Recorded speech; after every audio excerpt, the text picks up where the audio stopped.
Ladies and gentlemen, welcome aboard Singapore Airlines flight SQ511, flying non-stop from Bengaluru, India, BLR, to Singapore, SIN, aboard an Airbus A350-900. This route covers approximately 1,617 nautical miles, about 3,180 kilo, and lasts around 4 hours and 16 minutes on average.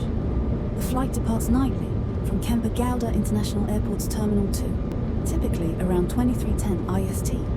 On-time performance remains strong, with an average departure punctuality of 83% and arrival punctuality of 97%, with average arrival delays only around 6 minutes. Stay connected with Wavana for live flight paths, real-time updates, and engaging aviation storytelling.